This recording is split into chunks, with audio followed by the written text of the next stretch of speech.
Rewmi 24 TV.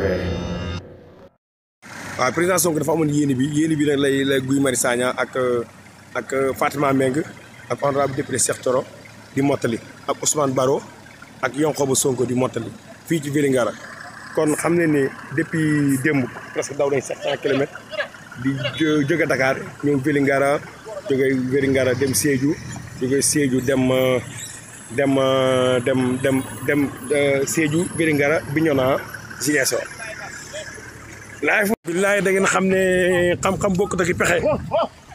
fii la Wuri Diallo dëkk Wuri Diallo fii la dëkk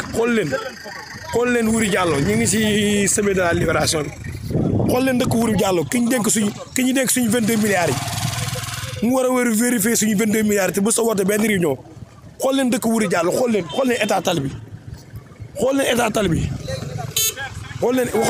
bi Wuri Diallo mi xam ne 22 milliards lañ ko dénk moom lañ dénk suñu milliards yi